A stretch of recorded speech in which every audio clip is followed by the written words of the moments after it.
एक बार एक जवान लड़का गौतम बुद्ध के पास आता है और कहता है, बुद्ध, मेरे मन में इतने अश्लील विचार क्यों आते हैं। मेरे मन में अक्सर काम वासना के विचार चलते रहते हैं, जिनके बारे में सोच सोचकर मैं अपना बहुत सा समय और ऊर्जा बर्बाद कर देता हूँ, जिनकी वजह से मैं शांत नहीं रह पाता और हमेशा ही स्त्री के प्रति आकर्षण महसूस करता हूँ। बुद्ध ने मुस्कुराते हुए कहा, क्या तुम्हें पता है कि काम वासना क्या होती है? लड़के ने कहा, बुद्ध, मुझे ये तो नहीं पता कि काम का क्या मतलब है, लेकिन ये जो कुछ भी है बहुत बुरी है। बुद्ध ने कहा, सबसे पहले तो तुम ये समझो कि प्राकृतिक रूप से जो भी हमारे अंदर है वो बुरा नहीं है। हमारे जीवन में उसकी कुछ ना कुछ ज़रूरतें हैं। वासना एक प्रकार की भावना है जो हमें किसी न किसी चीज़ की कमी का एहसास दिलाती है। फिर हम उस कमी की पूर्ति के लिए उस चीज़ की तरफ आकर्षित होना शुरू कर देते हैं। जैसे अगर किसी काम के पास धन की कमी है तो उसके अंदर धन के प्रति आकर्षण यानी कि धन की वासना उत्पन्न हो जाएगी। तो वासना कुछ और नहीं बल्कि एक प्रकार की ज़रूरत का एहसास है, और जब यह ज़रूरत शारीरिक हो तो हम इसे काम वासना कह देते हैं। काम वासना कहाँ से आती है? लड़के ने कहा, यह तो समझ में आ गया कि काम वासना का मतलब क्या है, लेकिन यह हमारे अंदर आती कहाँ से है, ये कैसे उत्पन्न होती है? बुद्ध ने कहा, काम वासना कहीं से आती नहीं है, बल्कि यह प्राकृतिक रूप से हमारे अंदर ही मौजूद है और इसका होना ज़रूरी भी है, क्योंकि यही मानव जाति के विस्तार का आधार है। लड़के ने कहा, बुद्ध, जब काम वासना प्राकृतिक रूप से हमारे अंदर मौजूद है तो काम वासना गलत क्यों है? तब फिर लोग काम वासना को गलत क्यों बोलते हैं? बुद्ध ने कहा, यह एक बहुत बड़ी समस्या है कि लोगों ने काम वासना को गलत नज़रिए से देखना शुरू कर दिया, इसे दबाने की कोशिश करना शुरू कर दिया। काम वासना का होना गलत नहीं है, बल्कि काम वासना का बेलगाम होना गलत है। केवल उसी के बारे में हमेशा सोचना, केवल उसी के लिए जीना, केवल उसी को जीवन का लक्ष्य बना लेना ही गलत है। बुद्ध ने उस लड़के से पूछा, तुम्हें क्या लगता है, क्या जानवरों में भी काम वासना होती है? लड़के ने कहा, हाँ बुद्ध, ज़रूर होती है, क्योंकि आखिर जानवरों को भी तो अपनी पीढ़ी आगे बढ़ानी है। बुद्ध ने कहा, फिर हम जानवरों के काम वासना को गलत क्यों नहीं कहते? लड़के ने कहा, पता नहीं बुद्ध, आप ही बताएं। बुद्ध ने कहा, क्योंकि जानवर अपनी काम वासना का उपयोग सिर्फ संतति उत्पन्न करने के लिए करते हैं, उससे खुशी प्राप्त करने के लिए नहीं, और ना ही सुख भोगने के इरादे से, क्योंकि जानवरों को प्रकृति ने इतनी सोचने समझने की क्षमता नहीं दी कि वो अपनी काम वासना को अपने क्षणिक सुख का आधार बना सके, जबकि हम इंसान अपनी सोचने समझने की क्षमता का उपयोग करके प्रकृति में पाए जाने वाली हर चीज़ का अपने सुख और आनंद के लिए उपयोग करने का प्रयास करते हैं।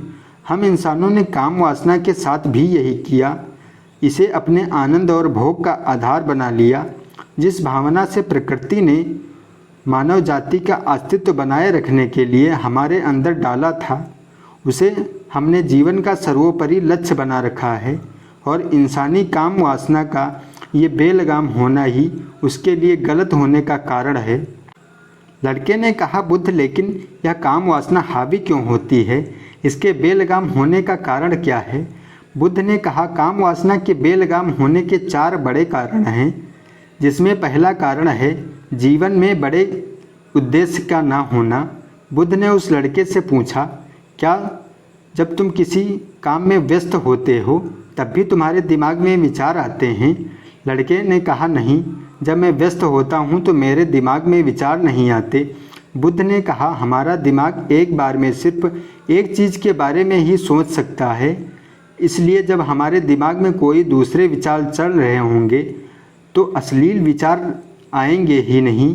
अगर हमारे जीवन में कोई बड़ा और स्पष्ट लक्ष्य है और अगर हम उस लक्ष्य के प्रति पूरे तरीके से समर्पित हैं तो हमारे पास कभी इतना समय ही नहीं होगा कि यह फालतू के विचार हमारे मन में घर कर सकें, और अगर ऐसे विचार उठते भी हैं तो हमारे मजबूत लक्ष्य के विचार इन्हें आसानी से हमारे मन से विस्थापित कर देंगे। लेकिन असल समस्या यह है कि अधिकतर लोगों के पास एक मजबूत और स्पष्ट लक्ष्य की कमी है।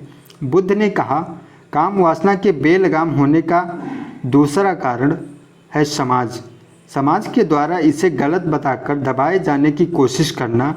लोगों के एक बड़े तबके ने कामुकता को हमेशा शक की नज़र से देखा है और इसका सबसे बड़ा कारण है कि हमने अपने यौन अंगों को शरीर के बाकी अंगों की तरह स्वीकार नहीं किया, जबकि हमारे यौन अंग भी हमारे बाकी अंगों जैसे हाथ, पैर, मुंह आदि के समान ही बस एक अंग हैं जो अपना काम करते हैं, जिसके लिए प्रकृति ने उन्हें बनाया है।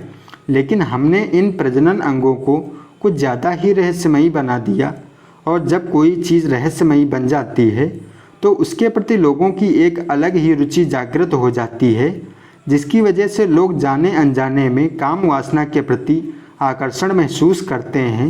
बुद्ध ने आगे कहा, जब किसी विचार को दबाने का, उसका दमन करने का प्रयास किया जाता है तब वह विचार और मजबूती से उभर कर आता है और यही काम वासना के विचारों के साथ भी किया जाता है।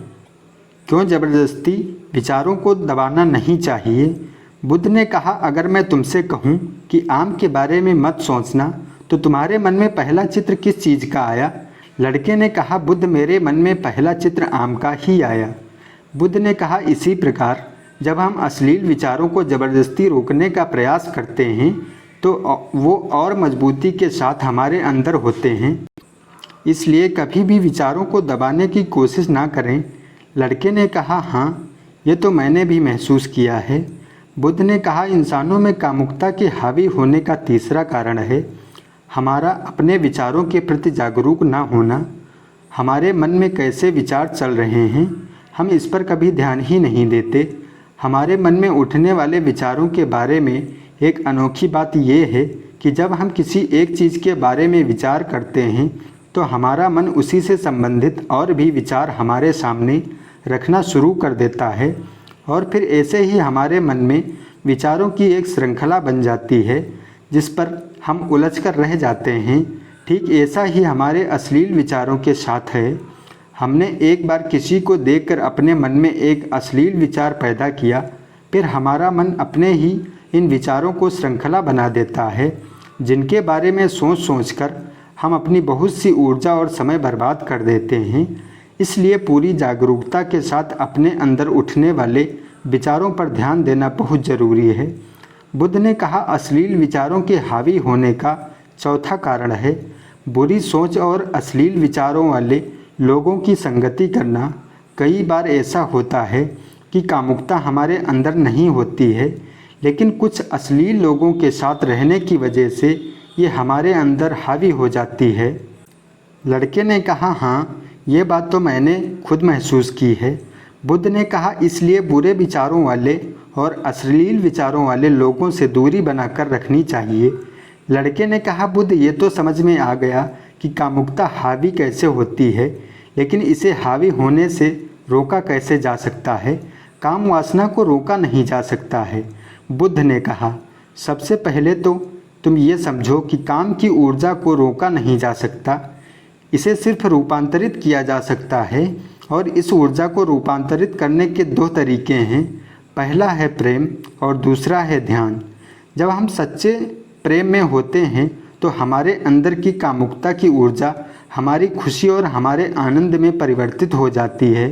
लेकिन ज़्यादातर लोग शारीरिक आकर्षण को ही प्रेम मानते हैं, जो कि ऊर्जा नष्ट करता है, रूपांतरण नहीं।